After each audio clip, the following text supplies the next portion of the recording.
तो शाह साहब रहमतुल्लाह ताला अलैह जब यहाँ आए थे तो उनका एक मामूल था, हुजूर पाक सल्लल्लाहु अलैहि वसल्लम की बारगाह में अरीजा पेश करके आए थे, बड़ा दूर का सफर कर रहा हूँ, मदीने से दूरी मुझे बर्दाश्त नहीं होती, करम इतना फरमाए कि दिन भर में लोगों में हदीस की नशर व इशाअत करूंगा, शाम को थका हारा आ जाऊं, आंखें बंद करूं तो आका आपकी जियारत हो जाए, मदीने की जियारत हो जाए या रोज़े रसूल की जियारत हो जाए।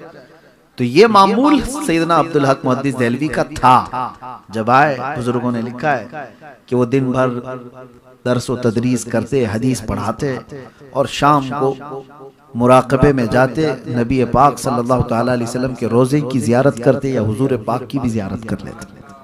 ये रोज़ का मामूल था।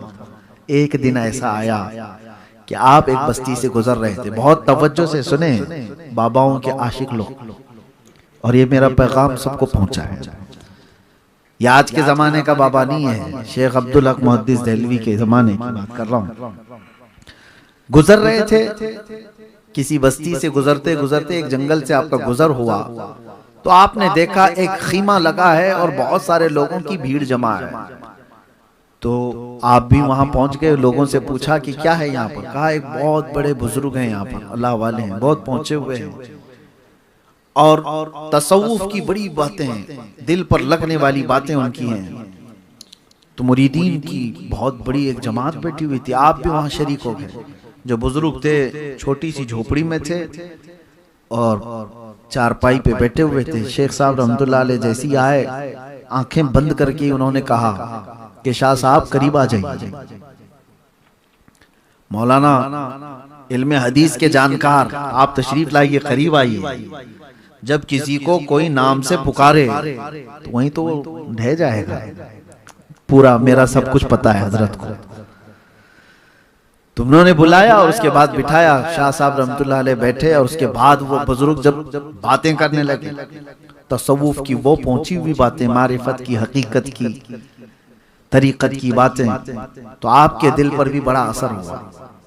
आप भी उनके बहुत बातों से मुतासिर हुए। महफिल खत्म होने को थी, बगल में मटका रखा हुआ था और उसमें शराब भरी हुई थी। बुजुर्ग ने अपने मुरीद को बुलाया, या जो इंस्टेंट खिलाफत लिया होगा उसको कहा कि भरो, जाम भर के दो। एक प्याला शराब का भरा गया और वो बुजुर्ग के हाथ में दिया गया। उन्होंने लिया और उसके बाद शाह साहब रहमतुल्लाह अलैह से कहा इनको भी एक प्याला दो। ओरिजिनल शराब की बात कर रहा हूँ, कोई शराबे इश्क, शराबे मोहब्बत, शायरों की शराब नहीं, जो नशा लाती है धतूरा, उसी की बात कर रहा हूँ। शराब खुद एक प्याले में और दूसरा प्याला हुक्म दिया कि शाह साहब को एक प्याला दो। आप देखते रह गए। शाह साहब रहमतुल्लाह अलैह इल्मे हदीस के ऐसे आपको हजारों हदीसें, जो हाफिज हैं जिसके, वो इल्मे हदीस के बादशाह कहलाते। आपने कहा हरगिज नहीं, मैं छूऊंगा भी नहीं, शराब हराम है। शेख आप क्या कर रहे हैं ये? सुनो, बुजुर्ग जो बैठा हुआ है या पीर साहब जो बैठे हुए हैं, उन्होंने सीधे क्या कहा, मौलाना पी लो, वरना रोजाना जो तुम बारगाह रसूल की हाजिरी देते हो वो बंद करा दूंगा। अब सोचो, ये राज की बात है। शाह साहब रहमतुल्लाह अलैह तन्हा मुराकबे में बारगाह मुस्तफा की हाजिरी देते थे। शाह साहब रहमतुल्लाह ताला अलैह ही मुराकबा करते और वो जियारत करते। अब जब बंदा कोई सामने वाला इतनी बड़ी बात बोल दे तो अब क्या रहेगा। अब उसके बाद इम्तिहान की घड़ी है, याद रखो। शाह साहब प्याला लिया, कप कपाते हुए हाथों के साथ कहा कि ये कैसे मेरी बात जानते हैं। फिर आपने कहा नहीं, शराब नहीं पीऊंगा, वापस। मेरे मुस्तफ़ा करीम सल्लल्लाहु अलैहि वसल्लम की शरीयत है, शराब अगर मेरे नबी ने हराम फरमाया है तो कयामत तक किसी के लिए हलाल नहीं हो सकती। मेरे लिए भी नहीं, आपके लिए भी नहीं, किसी के लिए भी हलाल नहीं हो सकती। फिर उन्होंने कहा मैं तुम्हारी रोजाना की महफिलें देखता हूं और उसके बाद शाम में तुम्हारी हाजिरी किस वक्त होती वो भी जानता हूं, बंद करा दूंगा। शाह साहब एक तरफ शरीयत मुस्तफ़ा सल्लल्लाहु अलैहि वसल्लम और एक तरफ ये शैतानी शरारत, इसको क्या समझा जाए। और एक तरफ ये इम्तिहान के बाबा तो जान तो रहा है सारी चीजें, ये पहुंचा हुआ तो है। अब यहाँ पर आपने कहा शाह साहब ने कि थोड़ी देर के लिए मैं यहाँ से उठ जाता हूँ, मुझे समझ नहीं आ रही है, कुछ कोई बात समझ में नहीं आ रही है, लेकिन पीऊंगा तो नहीं।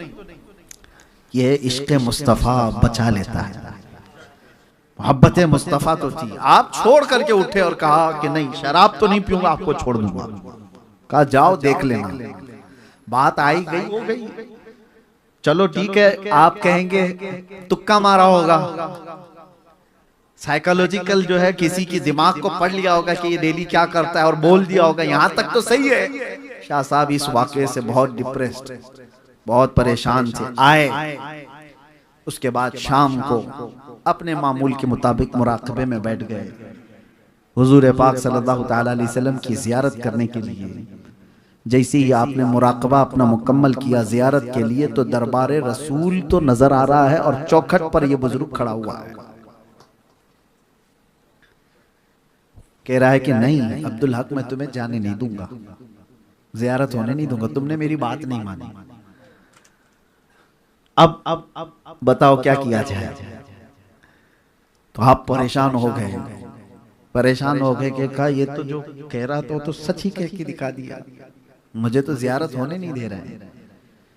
आप झटक करके उठ गए, रात भर आप इबादत करते रहे बेचैनी से। दूसरे दिन उस तरफ गए भी नहीं, दूसरे दिन गए नहीं, अपने आप को बर्दाश्त करते रहे। जाहिर सी बात है, ये बोलने में आसान लग रहा है, एक आशिक रसूल की तड़प आप नहीं जानते, जिसको बारगाह मुस्तफा से रोक दिया जाए।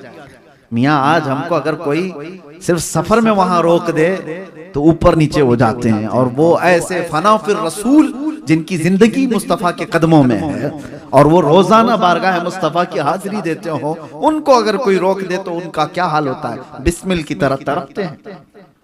फिर दूसरा दिन आया, रात को मुराकबे में बैठे, सेम वही पोजीशन कल वाली। आज भी वो शख्स खड़ा आंखों के सामने इनके नजर आता है और कहता है अब्दुल हक, मैं तुम्हें हाजिरी देने नहीं दूंगा।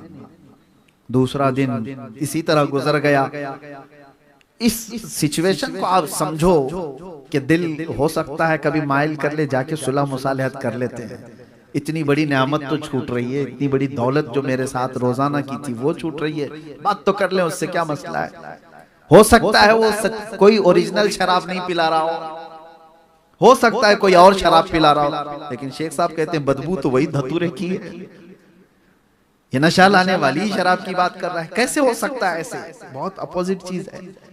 तीसरा दिन आया, तीसरी रात आई तो बेकरारी इतनी बढ़ गई, आपको मैं बता रहा हूं। आज आपने मुराकबा नहीं किया, आज हिम्मत नहीं हो रही थी, मुराकबा नहीं किया।